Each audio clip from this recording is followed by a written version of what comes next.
Olá, bem-vindos ao nosso curso de Física 1. Tudo bem? Meu nome é André Livorati e eu vou estar com vocês aqui ao longo desse semestre. A gente vai estar começando o nosso curso falando aqui na nossa primeira aula sobre grandezas físicas e vetores. Caso tenham alguma dúvidas, o meu e-mail está aqui embaixo, andré.livorati@unesp.br. Vamos lá. Aqui eu tenho a bibliografia recomendada do nosso curso, né? Os volumes 1 do livro do Halliday, Fundamentos de Física, volume 1 também do livro do Tipler, Física para Cientistas e Engenheiros, e também o volume 1 do livro de Mecânica, Física 1, do Sears e Zemansky. Todos eles são leituras excelentes, né? Um livro complementa o outro aí. Tudo bem?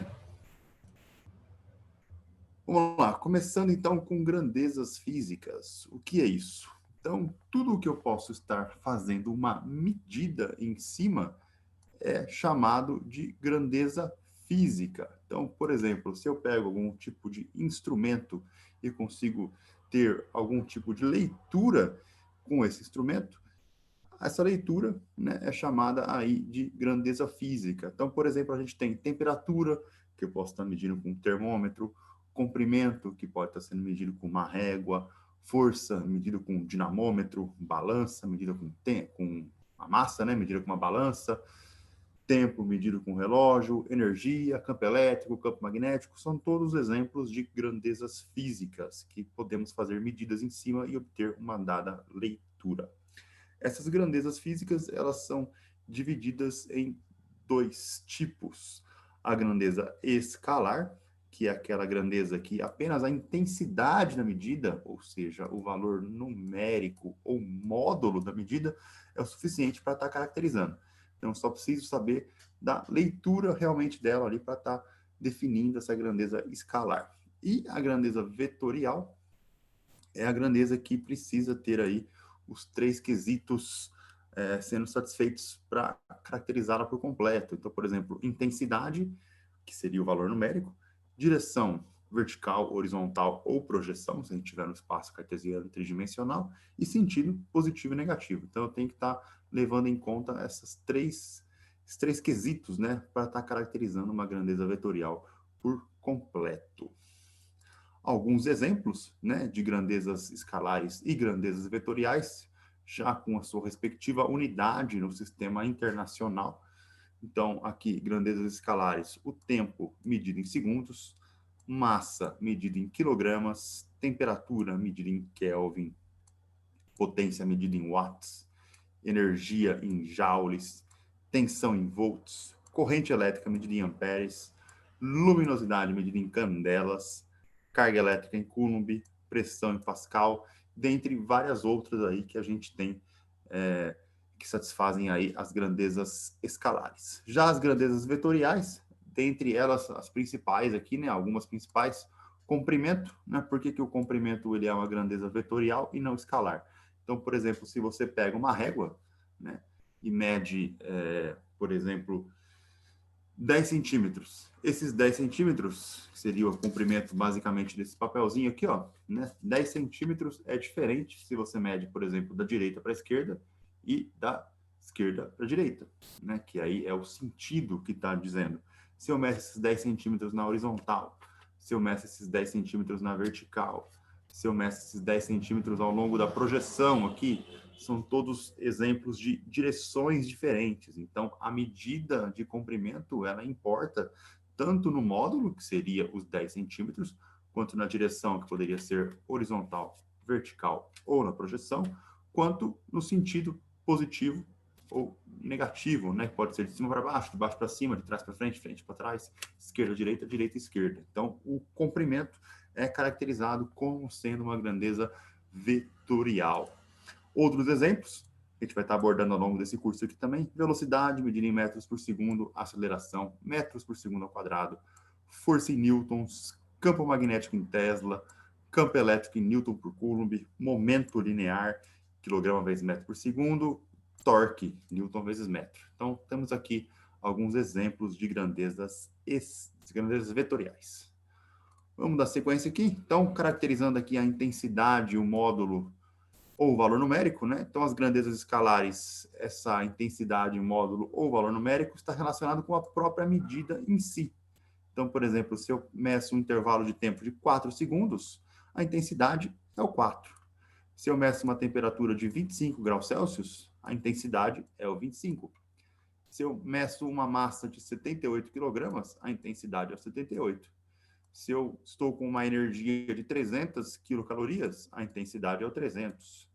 Se eu tenho uma tensão de 110 volts, a minha intensidade é o 110. Então, a próprio valor numérico da medida é o suficiente para estar caracterizando ela por completo.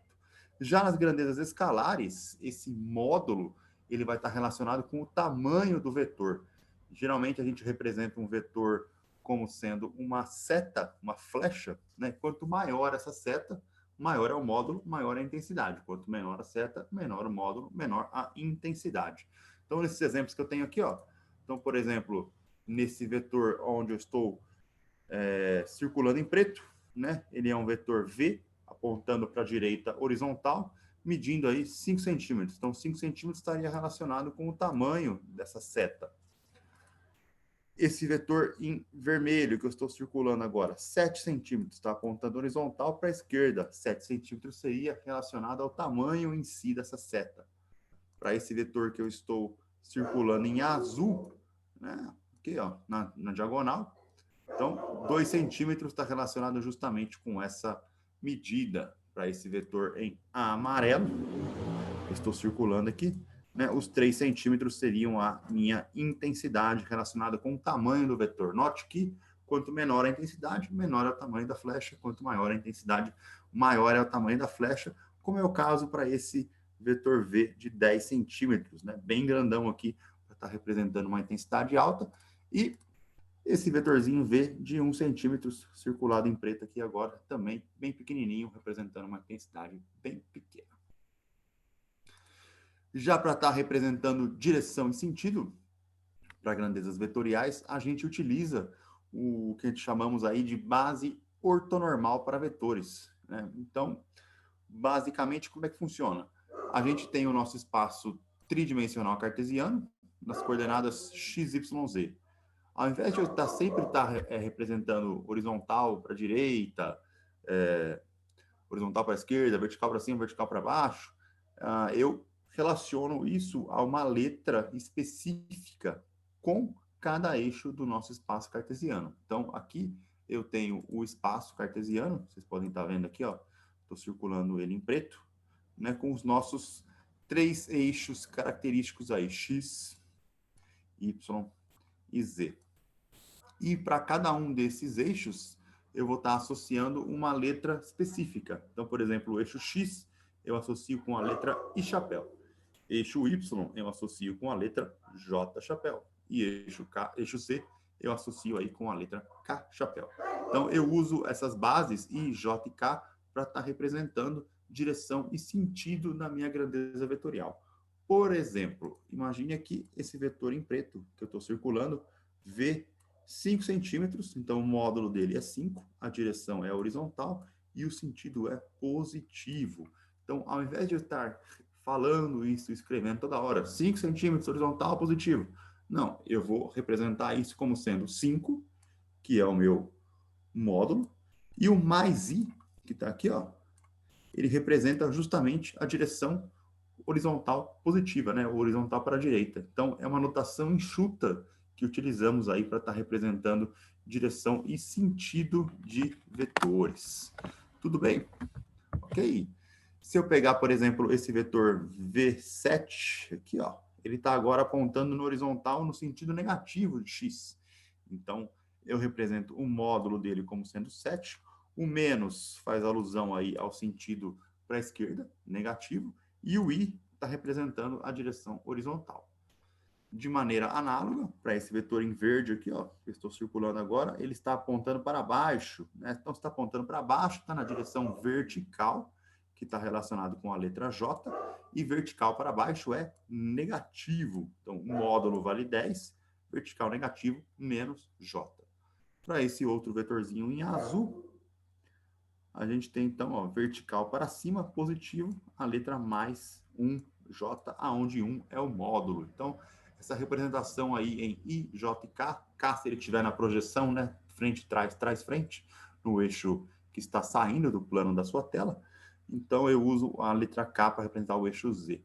Mas em qualquer outro aí, no eixo X e no eixo Y, temos aí eixo X com a letra chapéu e eixo Y com a letra J chapéu. Essa representação de base ortonormal, ela funciona muito bem para estar representando grandezas físicas vetoriais. Por que eu chamo de ortonormal? O que significa essa palavra ortonormal? Orto significa perpendicular, né? Então, as três bases aí, elas estão perpendiculares entre si, né? Tem ângulos de 90 graus entre as três letrinhas, né? No IJK. E normal, porque se você toma o módulo, né, dessas bases, então I é igual ao módulo de J, a norma, né? Que é igual ao módulo de K, que é igual a 1. Ok? Então, todo mundo aí normalizado à unidade. Por isso chamamos aí de base ortonormal. Para a gente relembrar um pouquinho sobre soma de vetores, né? Então, imagine aí que eu tenho uma partícula fazendo uma certa trajetória. Então, imagine a minha partícula aqui, ó, saindo do ponto A. Ela faz essa trajetória tortuosa aqui em vermelho até chegar ao ponto B. E depois ela faz uma trajetória um pouquinho diferente aí até chegar no ponto C, ok? Então, eu represento o deslocamento, ok? Entre os pontos A e B e pontos B e C, a partir de vetores que unem esses dois pontos, né, por segmentos de reta. Então, o vetor que está unindo aí os pontos A e B, eu vou chamar de A, que está representado aqui, ó. Esse aqui é o meu vetor A. E o vetor que está unindo os pontos B e C, né, o segmento de reta BC, eu vou chamar de B. Ok? Então, está aqui o meu vetorzinho B. E o deslocamento único, né? Então, se eu quisesse ir do ponto A para o ponto C direto, sem ter passado pelo ponto B, eu poderia ter feito esse caminho enxuto aqui, né, que seria de A para C, que eu vou estar representando pelo vetorzinho S, que é o que eu vou chamar de soma de vetores, que é o meu deslocamento total de A para C, certo? Só que o que acontece? Como é que eu vou estar somando esses vetores? Né? Lembrando aqui que eu tenho uma setinha para A, uma seta para B, essa seta para S, que seria meu vetor soma.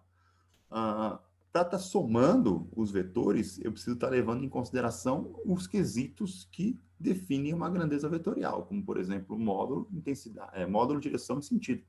Então, eu não posso simplesmente somar os números e obter uma resposta. Não, eu tenho necessariamente que levar em conta aí direção e sentido. Tudo bem? Então, basicamente, como fazer essa somatória? Vou passar uma borracha aqui, ó, apagar os desenhos. Então, o que é feito geralmente é o vetor A, ele é colocado aqui, e o vetor a ser somado com o vetor A, que é o vetor B, ele é colocado na extremidade de A.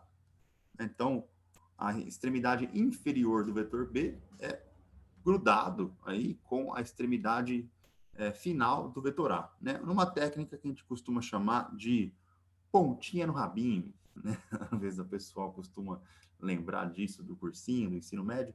Então, basicamente, aí a gente vai colocando um vetor, né? Aonde termina um, começa o outro, né? Mantendo sempre direção, sentido e intensidade de cada um desses vetores. O vetor soma, que seria aí o vetor S, ele é o vetor que fecha a linha de polígono. Então, eu tenho que fechar o que chamamos de linha poligonal, que seria o meu vetor resultante. Então, no caso aqui, ficou o vetor A, que era o vetor de deslocamento. Aqui. O vetor B é colocado na extremidade de A, da mesma maneira em que ele foi produzido. E o vetor que fecha a linha poligonal é o vetor C, né, o vetor S. Aqui, né? Esse vetor soma, ele sai da extremidade do vetor inicial e liga-se com a extremidade final do meu vetor final, ou seja, fechando o polígono.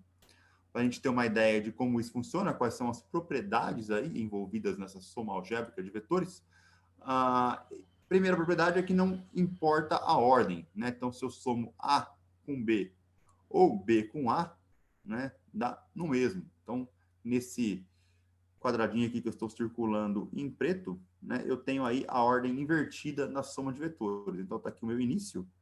Então, para linha azul que eu vou desenhar aqui, ó, eu estou somando A com B. E quem está fechando é essa linha vermelha aqui, ó, que é A mais B. Né? Ela fecha aí a linha poligonal. Se eu começar invertido, né, vou fazer agora em preto, aqui para vocês verem. Olha só, primeiro B. Note que o B, ó, ele manteve, né, a mesma direção, mesmo sentido e o mesmo módulo. Né? Então, esse B que está aqui em cima é igual ao B que está aqui embaixo. Então, eu somei primeiro B, depois eu somei o A. Acho que eu também mantive aí o mesmo módulo, direção e sentido do vetor A, aí com três chanfrados. Né? E a linha que fecha, que seria essa linha verde aqui, ó, é a mesma linha que fechou a somatória anterior. Né? Então, A mais B é igual a B mais A, não importa a ordem, né? Eu tenho uma comutação na soma. Então, essa é a minha primeira propriedade. A segunda propriedade é que se eu quiser fazer uma subtração, ou seja, um vetor negativo, um vetor menos B, a única coisa que eu preciso fazer é inverter o sentido desse vetor. Então, dá uma olhada aqui, ó, nesse que eu estou circulando em vermelho. Ok, ó. Olha só, o meu vetor B, né, o menos B e o B, eles estão invertidos. Ok, ó. Então, cada um deles aqui está com sentido invertido. Eles possuem o mesmo módulo, a mesma direção, porém, ó, olha onde está a setinha aqui, cada um com um sentido oposto, certo? Então, a ideia nossa aqui, ó, é justamente essa. Na hora que eu faço uma subtração, né, então estou fazendo A menos B. Olha onde está o menos B, ó. Então, eu uso a mesma regrinha, né? A regrinha da pontinha no rabinho, a regrinha de fechar a linha poligonal. Então, começo no A, que seria o azul aqui. Aqui meu A. Depois vem o menos B, que seria o meu vetor B com o sentido invertido. Ok? E quem fecha a linha poligonal é o meu vetor D, que é o vetor subtração. Aqui, ó. D é igual a A menos B. Certo? Se eu estivesse fazendo a soma, né, o vetor B estaria aqui, ó, o mais B. E a soma seria essa linha aqui, ó. Perceba a diferença, né? Ó. Essa aqui seria a soma S. Né, entre o vetor que está somando e o vetor que está subtraindo. Né? Eles têm aí direção, sentido diferentes, ok? Então, esse Dzinho pode ser considerado, né, como A menos B ou até como uma soma do vetor invertido. D igual a A mais menos B. Então, posso escrever dessa maneira aqui também. Então, essa é a propriedade aí de soma algébrica de vetores. Só para a gente ter uma ideia do que é um vetor na diagonal, né? Até agora a gente estava lidando, eu expliquei vetores horizontais, verticais, né? E se meu vetor estiver disposto na diagonal, ok? Então, o que acontece? Então, por exemplo, para esse vetor Azinho que está aqui, ó, ele não está disposto nem inteiramente na horizontal e nem disposto inteiramente na vertical. Então, para eu poder estar caracterizando ele por completo, eu tenho que classificar projeções ou componentes desse vetor. Então, basicamente, eu tenho aqui o meu eixo cartesiano, né, ó, eixo Y e eixo X. Ok, então Y na vertical, X na horizontal. E para eu identificar as projeções, eu pego o final do meu vetor e traço uma linha tracejada que intercepta o eixo X e traço uma linha que intercepta o eixo Y. Então, o vetor AY está aqui, que é a minha projeção AY, e o vetor AX está aqui, minha projeção ao longo do eixo X. Né? Uma projeção horizontal, outra projeção vertical. Esse A, que é o meu vetor original, ele está com uma inclinação θ em relação ao semi-eixo positivo do eixo X. Com essas componentes em mãos, o que a gente pode fazer? É fácil de ver aqui, ó, que essa componente AY, ela se encaixa, né, nessa medida aqui. Então, eu posso estar montando o que a gente conhece como triângulo retângulo.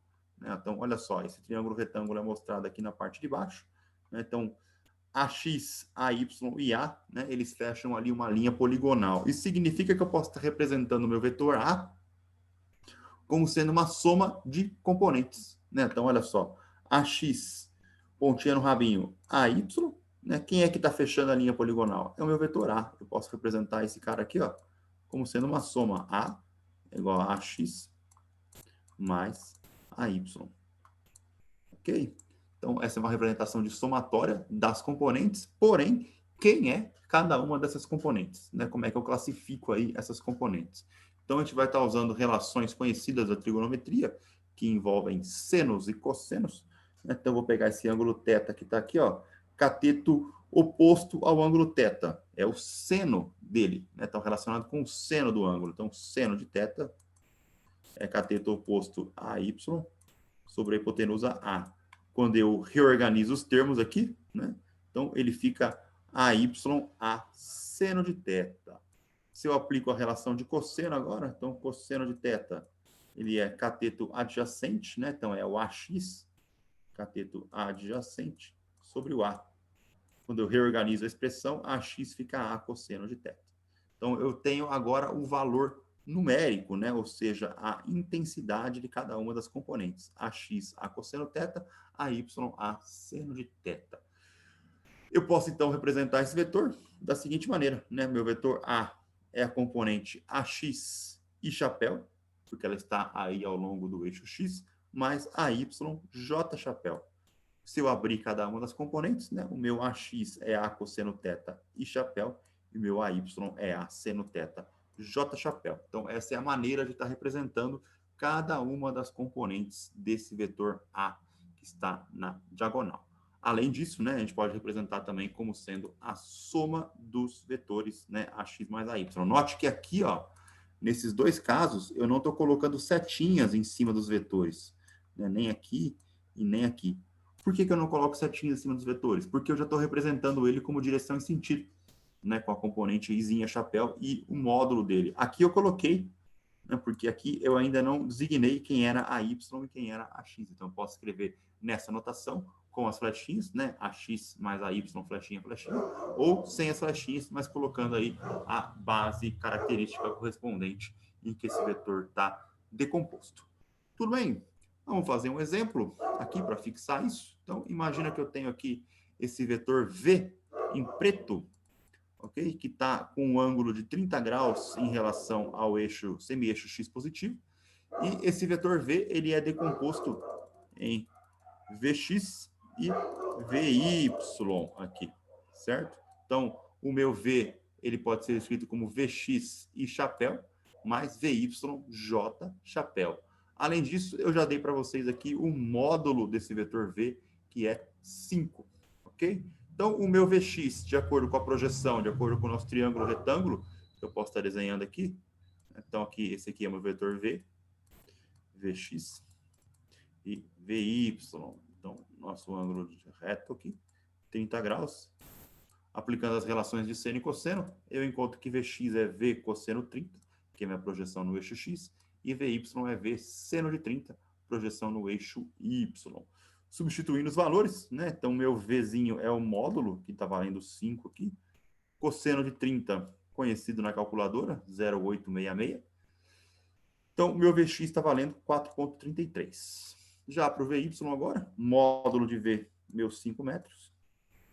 E o seno de 30, também conhecido na calculadora, batido aí como 0,5, ou seja, me dando um valor de 2,5.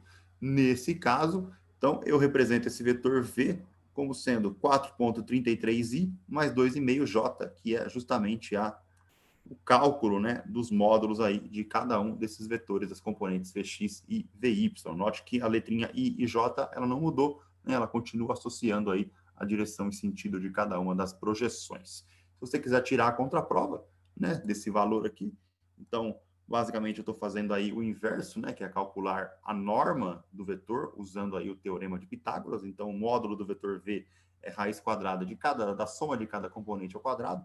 Então, raiz quadrada de Vx ao quadrado mais Vy ao quadrado. Para conferir, né, ó, então, 4,33 ao quadrado mais 2,5 ao quadrado tirar da raiz quadrada, isso aqui da raiz quadrada de 25, que é o meu 5 original, né, que era o módulo do meu vetor. Ou seja, a conta que eu fiz aí está ok. Belezinha? Ok, jovens? E para fechar a nossa aula introdutória, né, uma tabelinha aqui das ordens de potência de 10, né, que a gente vai usar bastante aí ao longo do nosso curso. Então, para cada múltiplo e submúltiplo de potências de 10, a gente usa uma letra específica, né, e um prefixo aí para estar classificando. Então, por exemplo, imagina quando eu tenho 1 quilograma, é o que seria 1 quilograma? 1 quilograma são 1000 gramas, né, aonde esse casinho que está aqui, ó, é justamente representado por 1000, né? Porque o meu símbolo K com o prefixo quilo representa 10 a terceira, né? Por exemplo, se você lembrar do filme do De Volta para o Futuro, ok?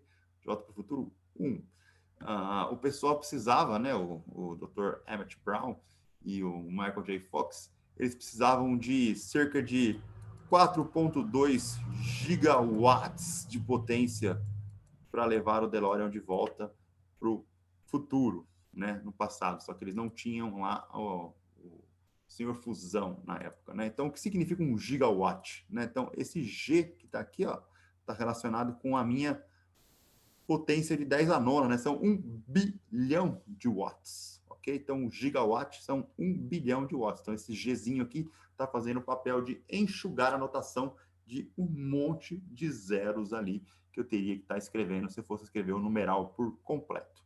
Beleza? E se eu tiver os números pequenininhos, né? Então, no caso aqui, se eu tiver 1 milímetro, o que são 1 milímetro? 1 milímetro é a milésima parte do metro, então é 0,01 metros, ou seja, 10 a menos 3, né? Esse Mzinho que aparece aqui está relacionado com 10 a menos 3 metros. Então, está aqui o meu Mzinho. Se eu tiver aí, por exemplo, mexendo com nanotecnologia, eu vou estar usando a letrinha N e simbolizando 10 a menos 9 metros, né? Então, dependendo de cada, quanto mais pequeno, né? Quanto menor eu estiver indo, aí os meus numerais vão diminuindo, né? E eu tenho um prefixo associado e uma letrinha, né, para cada um deles, de acordo com essa tabelinha. Fica essa tabela aqui para vocês consultarem depois lá na frente. Beleza? Então é isso. Ficamos por aqui nessa primeira aula de grandezas físicas. A gente vai estar revisando depois o que é produto escalar e o que é produto vetorial também, que envolvem aí a representação de vetores em momentos oportunos quando estivermos usando isso lá na frente.